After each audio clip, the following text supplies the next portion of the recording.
Hello everyone, ये हमारा 12th biology examples का सेकंड वीडियो है। इस वीडियो में हम बाकी के जो 12th के एग्जाम्पल्स है वो देखेंगे। तो इसके पहले वाले वीडियो में हमने टोटल 39 एग्जाम्पल्स आपको बताए थे, ठीक है। टोटल 39 एग्जाम्पल तक हमने कंप्लीट कर लिया था, फीमेल हेट्रोगेमेटी तक। और कौन सा चैप्टर अपना चल रहा था इसके पहले वाले में? प्रिंसिपल इन वेरिएशन का, ठीक है। इस वीडियो में हम बाकी के नेक्स्ट एग्जाम्पल देखेंगे। जैसे प्रिंसिपल इन वेरिएशन के सारे एग्जाम्पल अभी कंप्लीट नहीं हुए, तो नेक्स्ट एग्जाम्पल क्या है? Point mutation. तो पॉइंट म्यूटेशन किस में होता है? सिकल सेल एनीमिया में, ठीक है। फिर उसके बाद बोल रहा है मेंडेलियन डिसऑर्डर। मेंडेलियन डिसऑर्डर क्या होता है? मेंडेलियन डिसऑर्डर ऐसे डिसऑर्डर होते हैं जो जीन की वजह से होते हैं। जीन की वजह से होने वाले डिसऑर्डर्स को हम क्या बोलते हैं? Mendelian disorder. तो मेंडेलियन डिसऑर्डर के एग्जाम्पल्स क्या हैं? Haemophilia, cystic fibrosis, sickle cell anaemia, colour blindness, phenylketonuria और थैलेसीमिया, ठीक है। फिर उसके बाद नेक्स्ट एग्जांपल्स है क्रोमोसोमल डिसऑर्डर के। तो अगर मान लीजिए कोई भी डिसऑर्डर क्रोमोसोम के डिलीट होने से या क्रोमोसोम के ऐड होने से या एबनॉर्मल क्रोमोसोम के फॉर्मेशन से हो रही है, तो उसे हम क्या बोलते हैं? Chromosomal disorder. क्रोमोसोमल डिसऑर्डर के एग्जाम्पल्स क्या हैं? Down syndrome, Klinefelter syndrome and Turner syndrome. अगर मैं बात करूँ ना, तो इन तीनों सिंड्रोम का आपको डिटेल में भी पढ़ लेना चाहिए, क्योंकि इनसे एक क्वेश्चन अच्छा फिक्स पूछ ही लेता है आपसे, ठीक है। अब हम प्रिंसिपल इन वेरिएशन, हमारा चैप्टर इधर कंप्लीट हुआ। अब हम यहाँ नेक्स्ट चैप्टर देखते हैं, जो हमारे 12th के बायोलॉजी का नेक्स्ट चैप्टर है। 12th के बायोलॉजी का जो नेक्स्ट चैप्टर है वो है मॉलिक्यूलर बेसिस ऑफ इनहेरिटेंस, ठीक है। मॉलिक्यूलर बेसिस ऑफ इनहेरिटेंस से सबसे पहले तो यही प्यूरिन्स क्या क्या होते हैं? Adenine and guanine. पायरिमिडीन्स का एग्जाम्पल क्या है? Cytosine, uracil and thymine. Sir ये प्यूरिन और पायरिमिडीन क्या है? ये नाइट्रोजनस बेस है, ठीक है। आगे देखो, नाइट्रोजनस बेस की दो टाइप, प्यूरिन, पायरिमिडीन, ठीक है। और प्यूरिन में भी दो टाइप और पायरिमिडीन में 3 टाइप, ठीक है। उसके बाद हम नेक्स्ट चैप्टर के एग्जाम्पल्स देखते हैं। जो हमारा नेक्स्ट चैप्टर है वो है इवोल्यूशन, ठीक है। इवोल्यूशन के जो एग्जाम्पल्स वो ध्यान से देखते हैं। इवोल्यूशंस में अपने को 2 एग्जाम्पल्स देखने हैं। एक तो है होमोलॉगस स्ट्रक्चर और एक है एनालॉगस स्ट्रक्चर। होमोलॉगस स्ट्रक्चर क्या होता है? होमोलॉगस स्ट्रक्चर क्या होता है? होमोलॉगस स्ट्रक्चर ऐसे स्ट्रक्चर जिनमें इंटरनल स्ट्रक्चर क्या हो? सेम हो। जैसे मैंने 2 ऑर्गेनिज्म ले लिया, दोनों ऑर्गेनिज्म के इंटरनल स्ट्रक्चर जो रहेंगे वो सेम रहेंगे, तो ऐसे स्ट्रक्चर्स को क्या बोलेंगे? होमोलॉगस स्ट्रक्चर बोलेंगे। और ऐसे इवोल्यूशन को क्या बोलेंगे? डाइवर्जेंट इवोल्यूशन बोलेंगे। डाइवर्जेंट इवोल्यूशन का डायग्राम कुछ ऐसा बनेगा, देखो ध्यान से। ये देखो, एक स्ट्रक्चर से बहुत सारे ओरिजिन हो रहे हैं, ठीक है। तो इसको क्या बोलेंगे? डाइवर्जेंट इवोल्यूशन, ठीक है। तो होमोलॉगस स्ट्रक्चर का पहला एग्जाम्पल है 4 limb of whales, bats, cheetah and humans. क्या वेल हो गई? वेल, बैट, चीता, ह्यूमन, ये चारों ही क्या है? मैमल्स है। तो इनका जो 4 लिम्ब है ना, चाहे भले ही वेल पानी में है, बैट हवा में है और चीता और ह्यूमन जमीन पे, बट इनका जो 4 लिम्ब होगा ना, उसमें भी वही ह्यूमरस, रेडियस, अल्ना, यही सब बोन होंगे, मतलब सेम बोन होगा, स्ट्रक्चर सेम होगा। तो ऐसे स्ट्रक्चर को क्या बोलते हैं? होमोलॉगस स्ट्रक्चर या फिर डाइवर्जेंट इवोल्यूशन। अगला एग्जाम्पल है इसका वर्टिब्रे ऑफ हार्ट और ब्रेन्स। जो वर्टिब्रेट्स होते हैं, फिश, एम्फीबिया, रेप्टाइल, एप्स और मैमल, जो वर्टिब्रेट्स है ये वाले, इनके हार्ट और ब्रेन सबका स्ट्रक्चर क्या होता है? सेम होता है, होमोलॉगस होता है, ठीक है। Thrones and tenders of bougainvillea and cucurbits.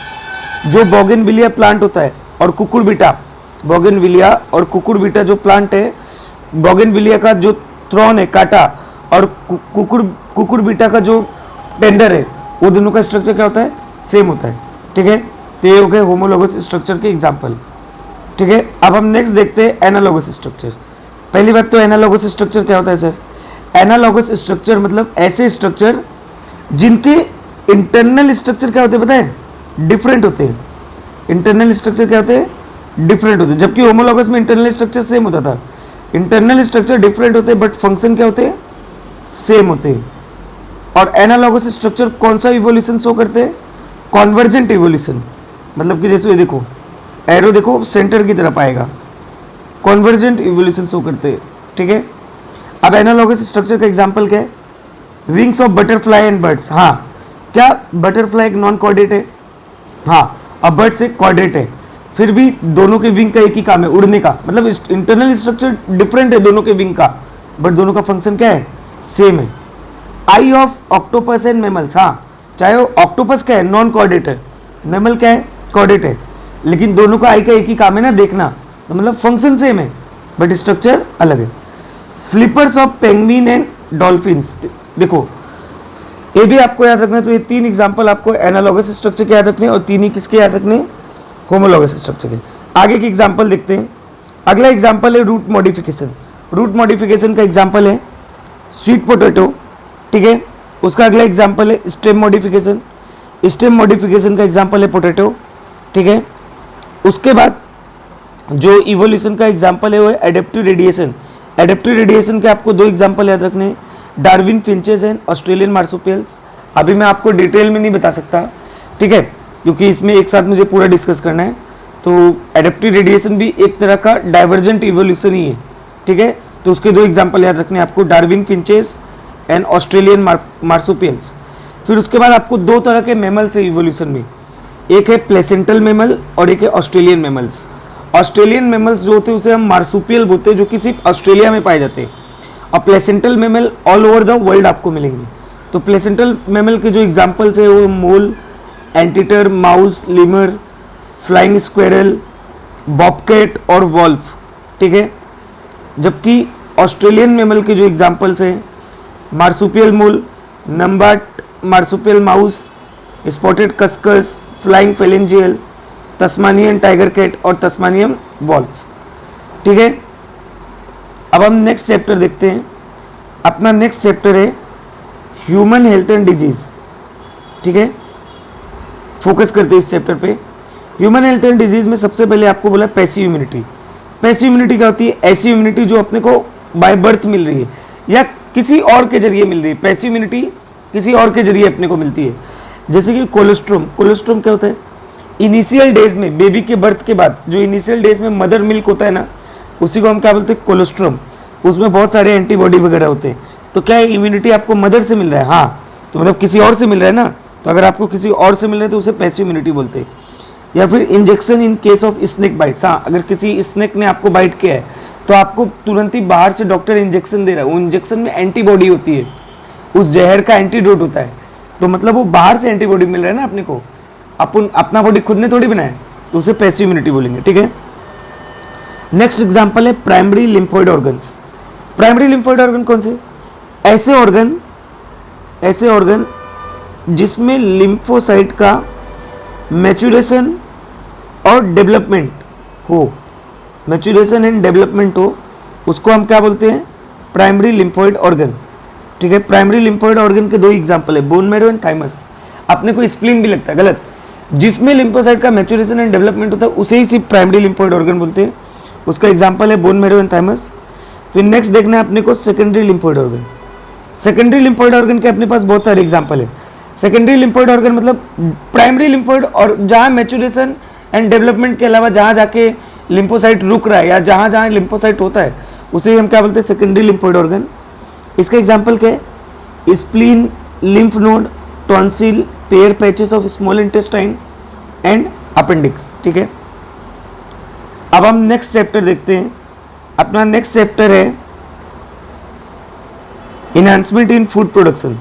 Enhancement in food production में 2 टाइप है, 2 आपको चैप्टर दिया है, 2 चैप्टर को एक में करके दिया है।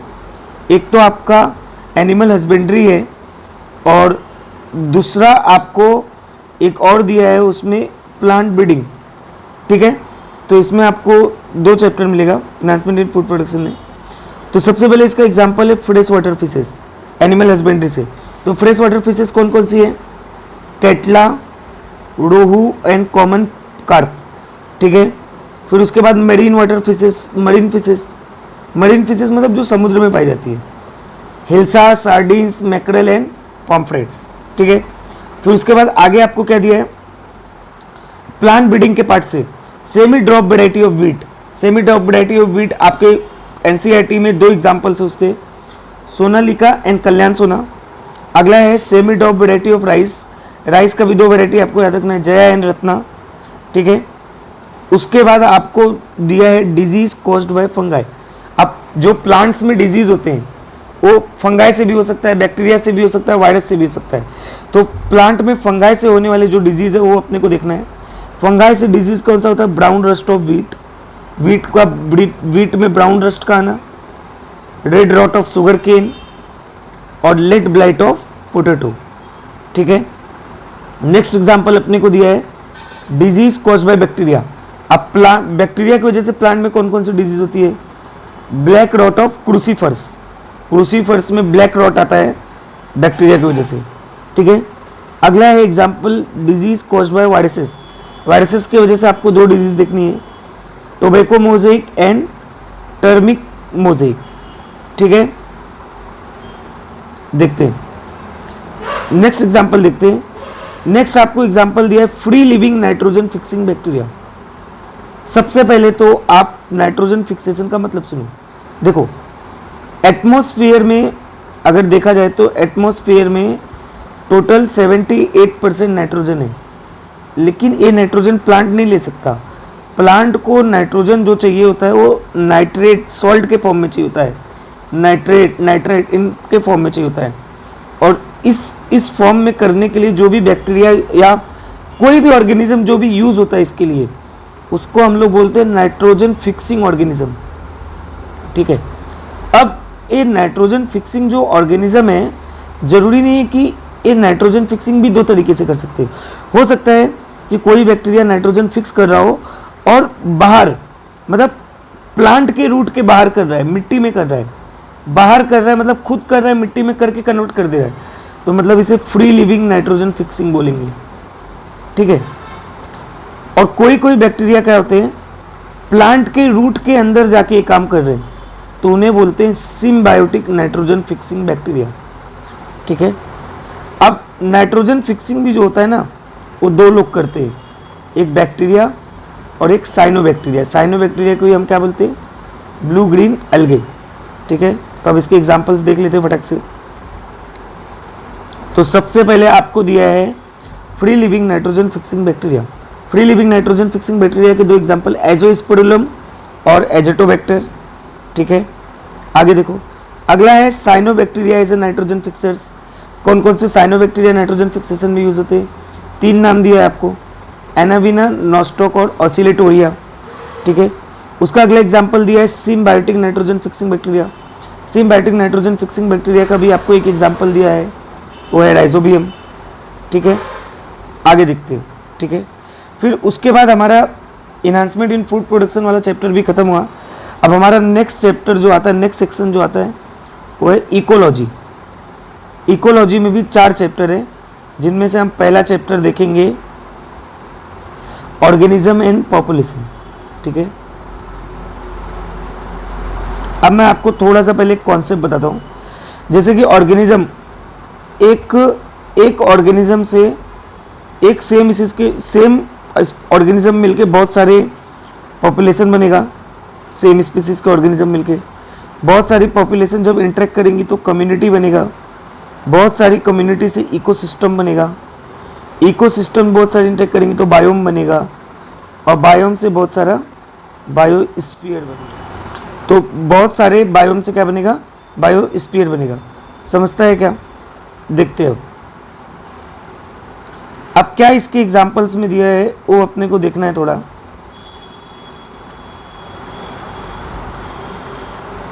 Major biomes in India. India में अलग अलग बायोम्स कौन से हैं? ट्रॉपिकल रेन फॉरेस्ट, मेघालय मौसम नाम के इलाके में आपको दिख जाएगा। डेसिडुअस फॉरेस्ट है, डिजर्ट भी है, और सी कोस्ट भी है, समुद्री तट भी है। ठीक है, फिर उसके बाद नेक्स्ट एग्जांपल्स क्या दिए? नेक्स्ट एग्जांपल अपने को प्रीडेशन का दिया है। प्रीडेशन में दोनों का ही घाटा होता है, प्लस माइनस होता है। एक का फायदा होता है, दूसरे का घाटा होता है। घाटा किसका होता है? प्रे का। फायदा किसका होता है? प्रीडेटर का। प्रीडेशन का एग्जांपल अपने किताब में क्या दिया है? Prickly peer cactus and cactus feeding predator moth. Moth क्या है? प्रीडेटर है, और प्रिकली पियर कैक्टस क्या है? प्रे है। ठीक है, फिर उसका अगला एग्जांपल है पैरासिटिज्म का। पैरासिटिज्म में पैरासाइट जो होता है उसका फायदा होता है, होस्ट जो होता है उसका घाटा होता है। पैरासिटिज्म का एग्जांपल है life cycle of human liver fluke, malarial parasite और कस्क्यूटा। ठीक है, उसके बाद अपना अगला एग्जांपल है ब्रूट पैरासिटिज्म का। ब्रूट पैरासिटिज्म क्या होता है वो सुनो। जैसे कि कोयल होती है एंड कौवा, क्रो, जो कोयल के एग होते हैं ना वो सिमिलर होते हैं क्रो के एग से। तो कोयल क्या करती है, अपने एग को जाके क्रो के घोंसले में रख देती है, नेट में रख देती है। तो क्रो पहचान ही नहीं पाता कि ये कोयल का है या उसका ही है, तो इसलिए वो अपने एग को भी इंक्यूबेट करता है और कोयल के भी एग को इंक्यूबेट करता है। तो इसे ही हम लोग क्या बोलते हैं, ब्रूट पैरासिटिज्म। ठीक है, तो इसका एग्जाम्पल क्या है, कुकू, कोयल एंड द क्रो। ठीक है, अगला एग्जाम्पल है कॉमेंसलिज्म। कॉमेंसलिज्म में क्या होता है, एक स्पीसीज का तो फायदा होता है और दूसरी स्पीसीज का ना फायदा होता है ना लॉस होता है। मतलब कि वो मतलब उसको कुछ नहीं है, न्यूट्रल स्पीसीज है, ना फायदा ना लॉस। इसके अपने को 4 एग्जांपल्स देखने हैं। पहला एग्जांपल है barnacles growing on the back of a whale. Whale के ऊपर जो वेरेंकल्स रहते हैं उनको फायदा होता है। क्या फायदा होता है, वेल जो भी कुछ खाती है उसके जो टुकड़े वगैरह गिरते हैं वो खा लेते हैं वो लोग, इससे वेल को कोई फायदा नहीं है, वेल उनको थोड़ी खाती है। अगले an orchid growing on the epiphyte on a mango branch. जैसे कि मैंगो का ट्री है, मैंगो के ट्री पे भी एक छोटा सा ऑर्किड प्लांट ग्रो होता है, तो वो मैंगो के प्लांट से न्यूट्रिशन वगैरह लेता है, मैंगो के प्लांट से वो न्यूट्रिशन वगैरह लेता है, लेकिन उसमें मैंगो के प्लांट का कोई फायदा नहीं है। ठीक है, अगला कॉमेंसलिज्म का एग्जांपल है कैटल एग्रेट और ग्रेजिंग कैटल। ग्रेजिंग कैटल मतलब जो भी चढ़ने वाले कैटल होते हैं खेतों में, जब वो घास वगैरह चढ़ते हैं तो आप देखते हो कि जब वो आगे चलते हैं तो घास में से कीड़े निकलते हैं और उस कीड़े को खाने के लिए कुछ एग्रेट जो इंसेक्ट्स होते हैं वो उनके आगे पीछे घूमते हैं और वो कीड़े को खा लेते हैं। तो इससे गाय को कोई फायदा नहीं है बट उन कीड़ों को फायदा है, तो इसीलिए इसे +0 बोलते हैं। ठीक है, अगला एग्जाम्पल है CNMN क्लोन फिश। तो कॉमेंसलिज्म में आपको ये 4 एग्जाम्पल्स याद रखने हैं। अगला एग्जाम्पल है म्यूचुअलिज्म। म्यूचुअलिज्म ++ होता है। सबसे पहले तो ये बात पता होना चाहिए कि म्यूचुअलिज्म में दोनों बंदों का फायदा होता है। ठीक है, अब म्यूचुअलिज्म का यूनिक एग्जाम्पल है लाइकेंस।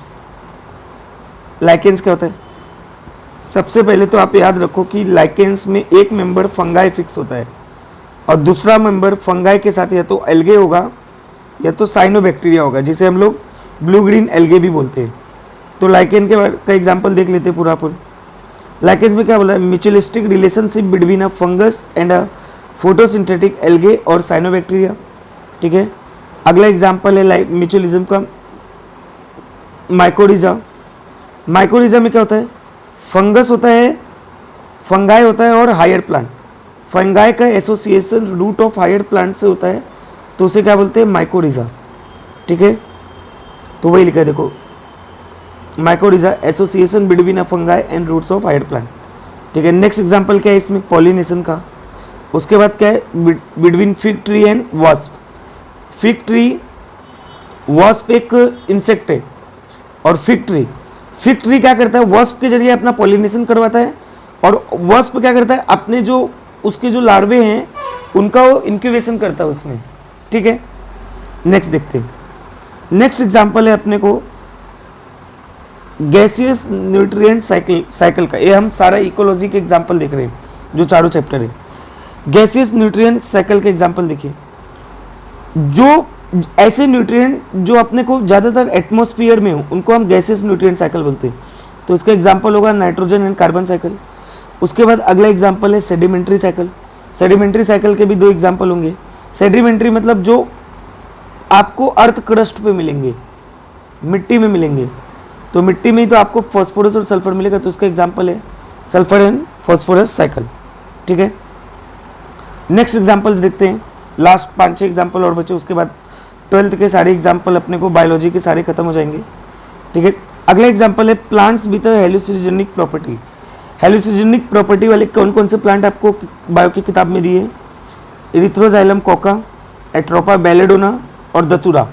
ठीक है, फिर उसके बाद के जो नेक्स्ट 3 एग्जांपल है वो अपन ऑलरेडी पढ़ चुके हैं। Symbiotic nitrogen fixing bacteria rhizobium, free living nitrogen fixing bacteria azospirillum and azotobacter, और cyanobacteria is nitrogen fixer anabaena nostoc and Oscillatoria.